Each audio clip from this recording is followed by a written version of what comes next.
Hey guys, Thunder E here. Welcome to our review of the Samsung Gear S2. Now the Gear S2 is Samsung's Tizen smartwatch that has a rotating bezel. There is the Gear S2 which we have here and the Gear S2 Classic. The Gear S2 retails for $299, the Classic retails for $349. Now the Gear S2 has a plastic build. It's powered by a dual-core processor, 1 gigahertz. You've got, of course, 512 megs of RAM. You've got that 360 by 360 display and that rotating bezel.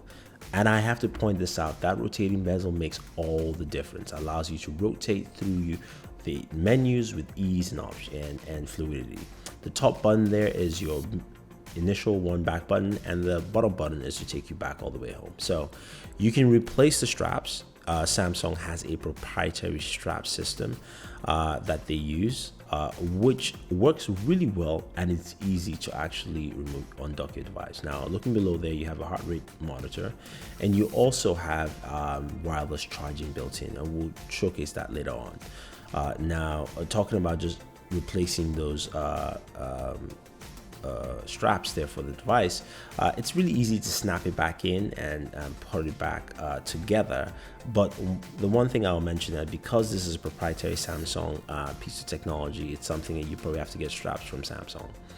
So looking at the OS itself and that rotating bezel, if you rotate from home to right, that rotates you kind of through your main home menu. First option, of course, is your apps, S-Voice, settings, and buddy, where you can go in again and access all that. Hitting the top back button takes you back. You go to your settings, you can check out display, devices, things like that. Now, in terms of certain functionalities, this device also has built-in NFC, Bluetooth, and Wi-Fi, which means you have ability to use payment options with this eventually in the future. Now, as you move around with that bezel, it makes it easy to slide across applications, go in and check what you're looking at.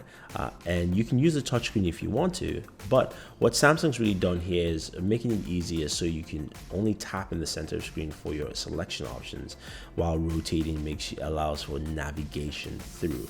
Now, if you rotate from home, which is the watch face, to the left, you're looking at your notifications. So I have my Facebook notification, that was my voicemail, and another Facebook notification there. I'm making it easy to just navigate in and out. Now navigating through applications is a very easy process.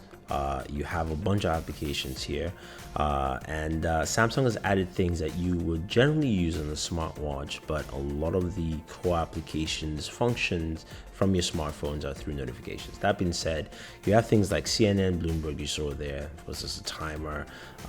You've got a Nike app, of course, built into the watch face, which will showcase, but those are the kind of things you would see there. So the watch face itself has more functionality. Some of them do, or a lot of them do. This, of course, is a stopwatch chronological watch face, and it makes it easy to do more things with your smartwatch when you can do it directly from the watch face.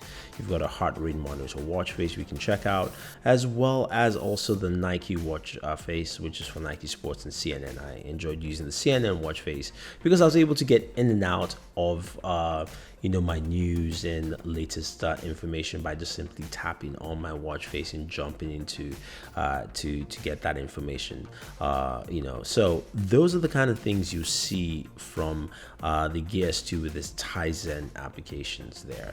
I really can't estimate or basically tell you how much I really enjoy using that rotating bezel, because it really adds the extra functionality of just ease of use and really makes it easy to navigate and also use some of these different watch faces applications with ease. So most users will find that quite useful when using the Gear S2 from Samsung.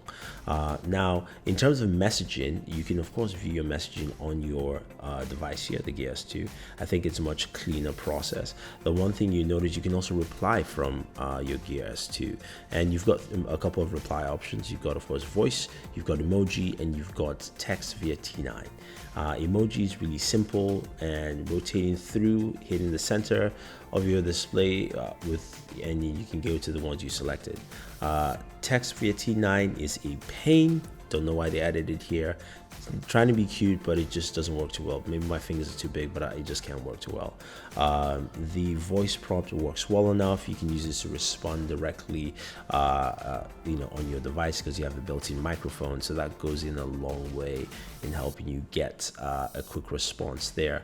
But you can always use the emojis, which I like to use because it's much faster and easier for me to respond that way on the Gear S2.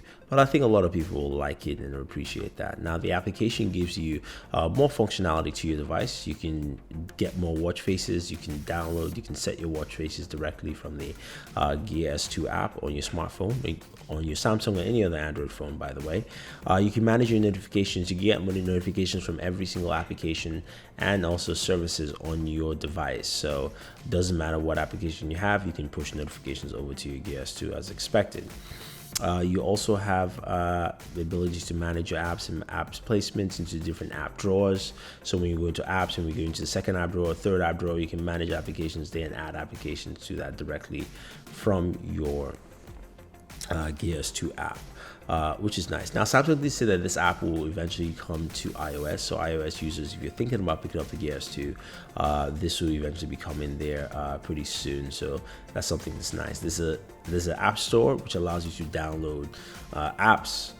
You've got different categories for your download options, so you can do more within the application. You can also find your Gear, or vice versa, use your Gear to find your smartphone.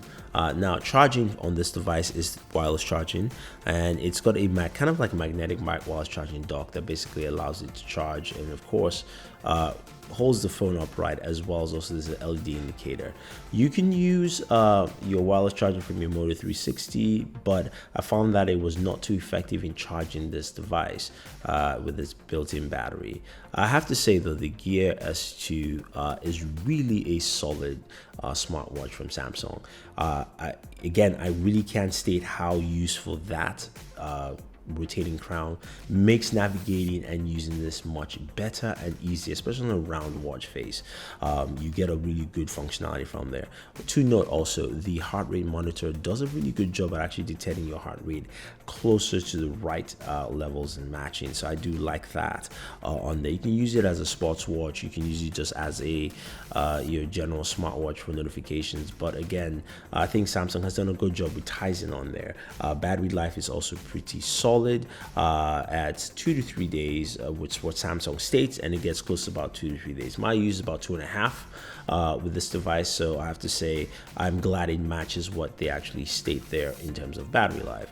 Overall, the pricing at $299 for the Gear S2 and of course $350 for the Classic is well placed, I think, in the smartwatch market. Will work, of course, on any Android device, the application, as well as also coming to iOS. So that's it. That is the Gear S2. I do like it. I will recommend it, and it's one of my favorite Samsung smartwatches of the year. So if you have any questions or any comments, let us know. Also, enter into our contest. We have the links for you down below. Otherwise, don't forget to like and share this video, favorite this video, subscribe to the channel, and always enjoy your entertainment.